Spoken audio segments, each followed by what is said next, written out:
Hello friends, welcome back to my channel Simnas food world. അപ്പോൾ ഇന്ന് ഞാൻ വന്നിട്ടുള്ളത് ഒരു സ്വീറ്റ് ആയിട്ടുള്ള റെസിപ്പി ആയിട്ടാണ് കേട്ടോ. മറ്റൊന്നുമല്ല, കുട്ടികളുടെ ഇഷ്ടപ്പെട്ട കുക്കീസ് അല്ലെങ്കിൽ മുട്ട ബിസ്ക്കറ്റ് എന്നൊക്കെ നമ്മൾ പറയുന്നതിന് ആ ഒരു റെസിപ്പി ആയിട്ടാണ് ഞാൻ ഇന്ന് വന്നിട്ടുള്ളത്. അപ്പോൾ ഈ ഒരു റെസിപ്പിയുടെ പ്രത്യേകത എന്താണെന്ന് വെച്ചാൽ ഇത് നമ്മൾ ചെയ്തെടുക്കുന്നത് നമ്മുടെ വീടുകളിലെ സാധാരണ ഫ്രൈ പാനിൽ വെച്ചിട്ടാണ്. അപ്പോൾ അങ്ങനെ ഒരു പാനിൽ വെച്ചിട്ട് ഇത് റെഡിയാക്കി എടുക്കുന്നതുകൊണ്ട് തന്നെ ഇത് എല്ലാ വീട്ടമ്മമാർക്കും വളരെ പെട്ടെന്ന് റെഡിയാക്കി എടുക്കാൻ പറ്റിയ നല്ലൊരു റെസിപ്പി ആട്ടോ. അപ്പോൾ കുഞ്ഞുങ്ങൾക്കൊക്കെ വളരെ പെട്ടെന്ന് ഇത് കണ്ട് ഇഷ്ടപ്പെടുകയാണെങ്കിൽ തയ്യാറാക്കി കൊടുക്കുക.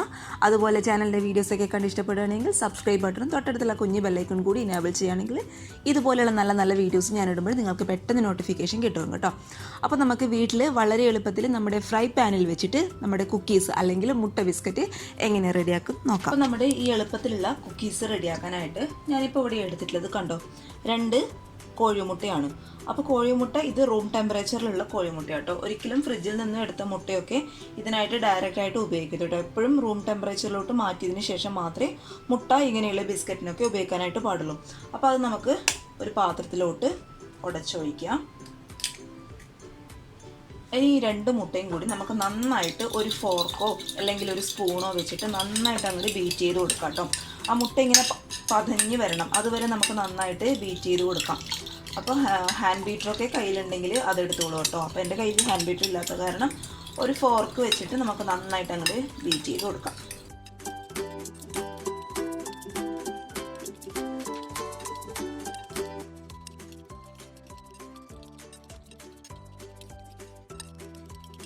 അപ്പോൾ ഈ മുട്ട ഒരു 3-4 മിനിറ്റ് ഫോർക്ക് വെച്ചിട്ട് ഞാൻ നന്നായിട്ട് ബീറ്റ് ചെയ്ത് എടുത്തിട്ടുണ്ട്.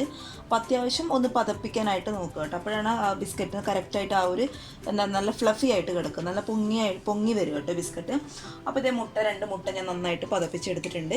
ഇനി നമുക്കിതിലോട്ട് ചേർത്ത് കൊടുക്കേണ്ടത് 5 ടേബിൾ സ്പൂൺ പഞ്ചസാരയാണ്. ഇതേ 1 ടേബിൾ സ്പൂൺ പഞ്ചസാര, ഇത് 2 ടേബിൾ സ്പൂൺ, 5 ടേബിൾ സ്പൂൺ കേട്ടോ, 3, 4, ഇതേ 5 ടേബിൾ സ്പൂൺ നിറയെ പഞ്ചസാര ഞാൻ ഇതിലോട്ട് ഇട്ട് കൊടുത്തിട്ടുണ്ട്.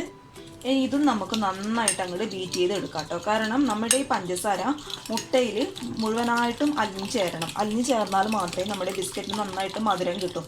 അതുപോലെ മറ്റുള്ള ഇൻഗ്രീഡിയൻസിന് ചേർക്കുകയാണെങ്കിൽ പിന്നെ പഞ്ചസാര അലിയാനായിട്ട് ബുദ്ധിമുട്ടായിരിക്കും. അപ്പോൾ അതിന് മുന്നേ നമ്മുടെ പഞ്ചസാരയും മുട്ടയിൽ കിടന്ന് നന്നായിട്ട് അങ്ങോട്ട് മെൽറ്റ് ചെയ്തിട്ട് എടുക്കുക കേട്ടോ. അപ്പോൾ അതിനായിട്ട് നമുക്ക് ഫോർക്കോ സ്പൂണോ വെച്ചിട്ട് നന്നായിട്ട് ഇങ്ങനെ മിക്സ് ചെയ്ത് കൊടുത്താൽ പഞ്ചസാര അങ്ങ് അലിഞ്ഞോളും. പിന്നെ ഈ 5 ടേബിൾ സ്പൂൺ പഞ്ചസാര എന്നുള്ളത് ഒരു 1/4 കപ്പ് മൈദപ്പൊടി ചേർത്തിട്ടുള്ള ആ ഒരു ബിസ്ക്കറ്റിന് കണക്കായിട്ടുള്ള മധുരമായിരിക്കും കേട്ടോ. കൂടുതലും അല്ല, അതുപോലെ ഒരുപാട് കുറവുമല്ല. അപ്പോൾ നിങ്ങൾക്ക് കൂടുതൽ മധുരം വേണമെന്നുണ്ടെങ്കിൽ കൂടുതൽ ഇട്ട് കൊടുത്തോളൂ. അതുപോലെ കുറവാണ് മധുരം വേണമെന്നുണ്ടെങ്കിൽ ഒരു 4 ടേബിൾ സ്പൂൺ പഞ്ചസാരയൊക്കെ മതിയാവും കേട്ടോ. അപ്പോൾ ഈ പഞ്ചസാരയും മുട്ടയിൽ കിടന്ന് അലിയുന്ന വരെ നമുക്ക് നന്നായിട്ട് അങ്ങോട്ട് ബീറ്റ് ചെയ്ത് കൊടുക്കാം.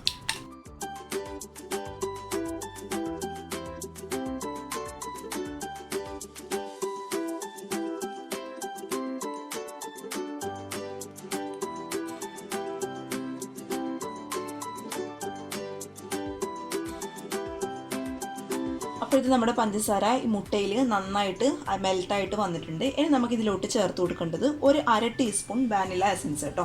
അപ്പോൾ വാനില എസൻസ് ചേർക്കുന്നത് എന്തിനാണെന്ന് അറിയാലോ, നമ്മുടെ മുട്ടയുടെ മണം ഒന്ന് ബാലൻസായി കിട്ടാൻ വേണ്ടിയിട്ടാണ് വാനില എസൻസ് ചേർക്കുന്നത്. അപ്പോൾ പലരും ഞാൻ കണ്ടിട്ടുണ്ട് ഈ വാനില എസൻസ് നമ്മൾ ഈ മുട്ടയിലോട്ട് ചേർത്ത് കൊടുക്കുമ്പോൾ ജസ്റ്റ് നമ്മളിങ്ങനെ ഇളക്കി കൊടുക്കും, എന്നിട്ട് അടുത്ത ഇൻഗ്രീഡിയൻസ് ചേർക്കാനായിട്ട് നോക്കും. പക്ഷെ അങ്ങനെ ചെയ്യരുത്. ആ മുട്ടയുടെ മണം പൂർണ്ണമായിട്ട് നമുക്കങ്ങനെ മാറിക്കിട്ടില്ല കേട്ടോ. അങ്ങനെ ചേർത്ത് കൊടുത്താലും നമ്മൾ വാനില എസൻസ് ചേർത്ത് കൊടുക്കുന്നതിന് ഒരു ഗുണം ഇല്ലാതായി പോകും. അത് നന്നായിട്ട് നമ്മൾ ബീറ്റ് ചെയ്ത് എടുക്കണം. അപ്പോഴേ ആ വാനില എസൻസിൻ്റെ ആ സ്മെല്ല് മുട്ടയിലോട്ട് പൂർണ്ണമായിട്ട് അങ്ങോട്ട് എത്തത്തുള്ളൂ കേട്ടോ. ആ മുട്ടയുടെ മണം കംപ്ലീറ്റ് ആയിട്ട് പോകാനായിട്ട് നമ്മുടെ വാനില എസൻസ് ഒഴിച്ചതിന് ശേഷം നന്നായിട്ട് ബീറ്റ് ചെയ്താൽ മാത്രമേ ആ മുട്ടയുടെ മണം കംപ്ലീറ്റ് ആയിട്ട് അങ്ങോട്ട് പോകത്തുള്ളൂ. അതുകൊണ്ട് നന്നായിട്ട് അങ്ങോട്ട് ഇളക്കി കൊടുക്കുക കേട്ടോ.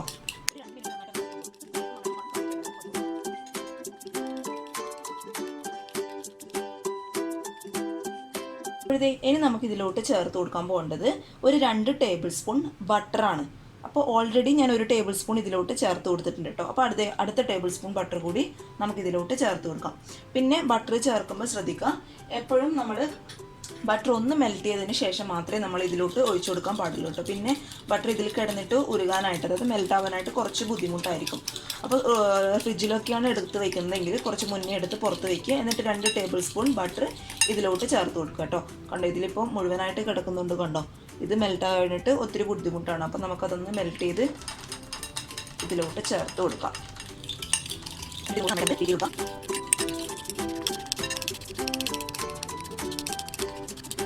ഇനി നമുക്കിതിലോട്ട് ചേർത്ത് കൊടുക്കേണ്ടത് ഒരു 1/2 ടീസ്പൂൺ ബേക്കിംഗ് പൗഡറാണ് കേട്ടോ. നമ്മുടെ ബിസ്ക്കറ്റ് ഒന്ന് പൊങ്ങി വരാനായിട്ട് ചേർത്ത് കൊടുക്കുന്നതാണ്. അപ്പോൾ ഒരു 1/2 ടീസ്പൂൺ ബേക്കിംഗ് പൗഡർ ഇതിലോട്ട് ചേർത്ത് കൊടുക്കുക.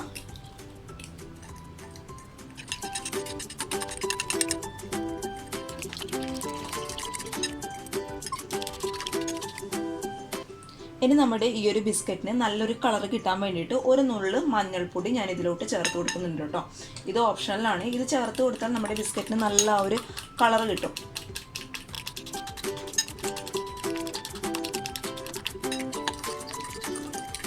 നമുക്കിതിലോട്ട് മൈദ ചേർത്ത് കൊടുക്കാം. മൈദ ഇപ്പോൾ ഞാനിവിടെ എടുത്തിട്ടുള്ളത് 1/4 കപ്പ് മൈദ കേട്ടോ. അപ്പോൾ 1/4 കപ്പ് ഞാനിങ്ങനെ വടിച്ചെടുത്തതാട്ടോ. ഒരുപാട് അങ്ങ് ഇതാക്കി എടുക്കാൻ പാടില്ല, വടിച്ചെടുക്കണം. 1/4 കപ്പ് മൈദ കേട്ടോ. അപ്പോൾ മൈദ ഇതിലിടുന്നതിന് മുന്നേ ശ്രദ്ധിക്കുക, നമ്മൾ ഇട്ട് കൊടുത്ത പഞ്ചസാരയും അതുപോലെ ബട്ടറും നന്നായിട്ട് ഈ ഒരു മിക്സിൽ അലിഞ്ഞ് ചേർന്നിട്ടുണ്ടെന്ന് ഉറപ്പ് വരുത്തിയതിന് ശേഷം മാത്രം മൈദ ഇട്ട് കൊടുക്കുക കേട്ടോ. അപ്പോൾ മൈദ മുഴുവനായിട്ടിടണ്ട, കുറച്ചായിട്ട് ഇട്ടെടുത്തതിന് ശേഷം നമുക്ക് മിക്സ് ചെയ്ത് എടുക്കാം.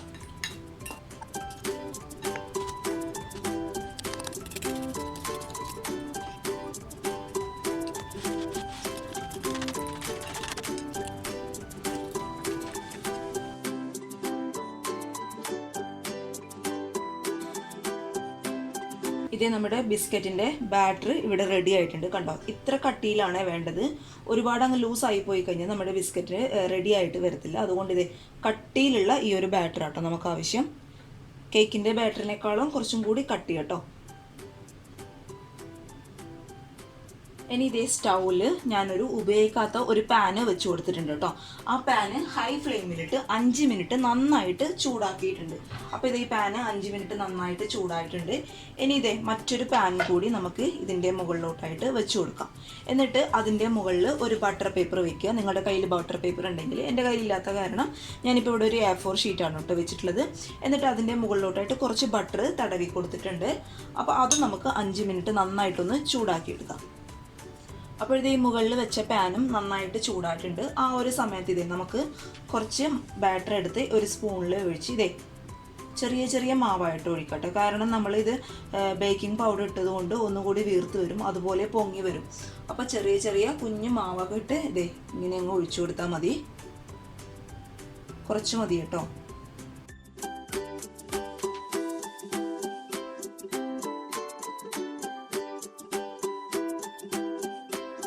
അപ്പോഴത്തെ ഈ പാനിൽ കൊള്ളാവുന്ന മാവ് ഞാൻ ഒഴിച്ചു വെച്ചിട്ടുണ്ട്. ഇനി ഇത് അടച്ച് വെച്ച് മീഡിയം ഫ്ലെയിമിലിട്ട് ഒരു 15 മിനിറ്റ് കേട്ടോ. അപ്പോഴേക്കും നമ്മുടെ ബിസ്ക്കറ്റ് നന്നായിട്ട് അങ്ങ് വെന്തോളും. അപ്പോൾ 15 മിനിറ്റ് അടച്ച് വെച്ച് നമുക്ക് വേവിച്ചെടുക്കാം, മീഡിയം ഫ്ലെയിമിലിട്ട് കേട്ടോ. ഇത് നമ്മുടെ കുക്കീസ് ഇവിടെ റെഡി ആയിട്ടുണ്ട് കേട്ടോ. ഞാൻ കാണിച്ചു തരാം. കണ്ടോ, അടിവശമൊക്കെ ഇങ്ങനെ ഒരു ബ്രൗൺ ഷെയ്ഡ് ആകുമ്പോൾ അത് റെഡിയായി എന്നാണ് അർത്ഥം. പിന്നെ നമ്മുടെ ഇത് പേപ്പറിൽ നിന്ന് പെട്ടെന്ന് അങ്ങ് വിട്ട് വരികയും ചെയ്യും. അതാണ് അതിൻ്റെ കറക്റ്റ് പരുവെന്ന് പറയുന്നത് കേട്ടോ. പിന്നെ നിങ്ങൾ ശ്രദ്ധിക്കേണ്ട കാര്യം, നമ്മൾ ഈ കുക്കീസിൻ്റെ ഈ ബിസ്ക്കറ്റിൻ്റെ മുകൾ വശം കൈ വെച്ച് തൊടുമ്പോൾ ഒട്ടും കയ്യിൽ ഒട്ടിപ്പിടിക്കുന്നില്ല എന്നുണ്ടെങ്കിൽ അത് കറക്റ്റ് പരുവായിട്ടുണ്ടെന്നാണ് അർത്ഥം. പിന്നെ മറ്റൊരു കാര്യം, ഇപ്പോൾ ഈ ബിസ്ക്കറ്റ് തൊട്ട് കഴിഞ്ഞാൽ അത്രയും സോഫ്റ്റ് ആയിരിക്കും. അത് കണ്ട് നിങ്ങൾ പേടിക്കേണ്ട. സാധാരണ ഈ കുക്കീസ് ബിസ്ക്കറ്റ് കുറച്ച് ക്രിസ്പിയാണ് ഉണ്ടാകുക. അത് ഓട്ടോമാറ്റിക്കായിട്ട് ഇത് ചൂടാറിക്കഴിഞ്ഞാൽ ഇത് ക്രിസ്പി ആയിക്കൊള്ളും കേട്ടോ. അപ്പോൾ ഇത് പതുക്കെ നമുക്ക് ഈ ഒരു പേപ്പറിൽ നിന്ന് മാറ്റി കൊടുക്കാം.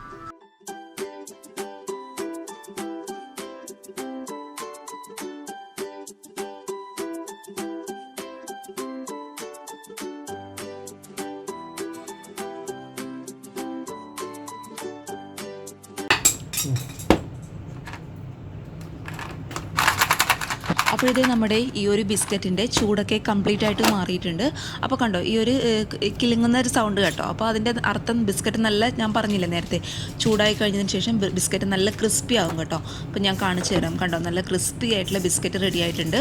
അപ്പോൾ കുഞ്ഞുങ്ങൾക്ക് തീർച്ചയായിട്ടും ഈ വീഡിയോ കാണുന്നവരെ എന്തായാലും ഉണ്ടാക്കി കൊടുക്കുക. അപ്പോൾ ഇനി നമുക്ക് ഓവൻ്റെ ഒന്നും ആവശ്യമില്ല. നമ്മുടെ വീട്ടിലൊരു ഫ്രൈ പാൻ ഉണ്ടെങ്കിൽ വളരെ എളുപ്പത്തിൽ ഇങ്ങനെയുള്ള മുട്ട ബിസ്ക്കറ്റ് അല്ലെങ്കിൽ കുക്കീസ് എളുപ്പത്തിൽ തയ്യാറാക്കി എടുക്കാനായിട്ട് പറ്റും കേട്ടോ. അപ്പോൾ എല്ലാവരും ട്രൈ ചെയ്ത് നോക്കിയിട്ട് അഭിപ്രായങ്ങളൊക്കെ അറിയിക്കുക. അതുപോലെ ചാനലിലെ വീഡിയോസൊക്കെ കണ്ട് ഇഷ്ടപ്പെടുകയാണെങ്കിൽ തൊട്ട് താഴെയുള്ള സബ്സ്ക്രൈബ് ബട്ടണും അതിന് തൊട്ടടുത്തുള്ള കുഞ്ഞു ബെല്ലൈക്കൺ കൂടി ഒന്ന് എനേബിൾ ചെയ്തേക്കും കേട്ടോ. അതുപോലെ വീഡിയോസ് കണ്ട് ഇഷ്ടപ്പെടുകയാണെങ്കിൽ ലൈക്ക് ചെയ്യാനും അതുപോലെ ഫ്രണ്ട്സൊക്കെ കാണണമെന്ന് ആഗ്രഹിക്കുന്നവർ ഷെയർ ചെയ്യാനും മറക്കരുത്. അപ്പോഴിതേ അടുത്ത ഒരു നല്ല വീഡിയോ ആയിട്ട് കാണും വരെ thank you for watching Simnas food world. By.